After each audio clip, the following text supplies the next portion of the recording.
சுடலை modern கைலாயத்தில் இருந்து பூமிக்கு வந்த ரகசியம் தெரியுமா? சுடலை மாடன் பூமிக்கு வந்த ரகசியம் உங்களுக்கு தெரியுமா? சுடலையின் தாய் தந்தை பற்றி தெரியுமா? இன்றும் பல கிராமங்களுக்கு காவல் தெய்வமாக இருக்கும் சுடலை மாடன் யார் என்பதை பார்க்கலாம். பார்வதி வன பேச்சையாக காடுகளில் அலைந்து சிவனிடம் ஒரு மகன் வேண்டி கடும் தவம் இருந்தார். சிவன் தோன்றி மயானத்தில் பிணம் நன்றாக எரியும் போது முந்தானையை ஏந்தினால் வேண்டும் மகன் கிடைப்பான் என்றார். உடனே பார்வதி வேண்டியவாறே முந்தானையை விரிக்க சுடலை முத்துக்கள் விழுந்து அது குழந்தையாகிறது. அந்த குழந்தைக்கு சுடலை என பெயரிட்டு கைலாயத்திற்கு திரும்பினார்.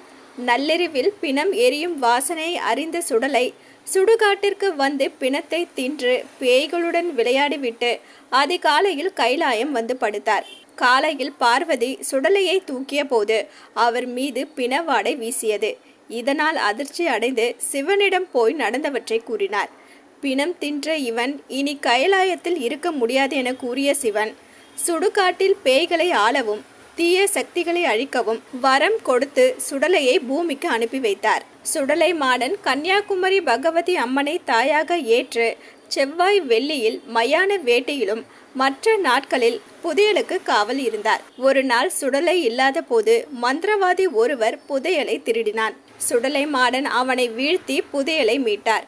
இதை அறிந்த மக்கள் அவரை காவல் தெய்வமாக போற்றி கோவிலில் வழிபாடு நடத்த தொடங்கினர். சுடலை மாடனை தமிழகத்தில் தென் மாவட்டங்களான நெல்லை, தூத்துக்குடி, கன்னியாகுமரி உள்ளிட்ட மாவட்டங்களில் வழிபடுகிறார்கள். பலருக்கு சுடலை மாடன் குல தெய்வமாகவும் இருக்கிறார்.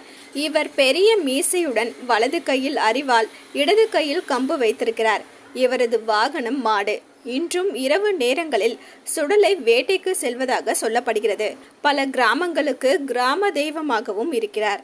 இவர் சிவல பெரியான் மாடன், சுடலேஸ்வரன், பத்மாபரன் ஈஸ்வரன், மயாண்டீஸ்வரன், சிவனைந்த பெருமாள், சுடலையாண்டி, மாயாண்டி, சுடலை முத்து, வெள்ளைப்பாண்டி என்ற பெயர்களில் அழைக்கப்படுகிறார்.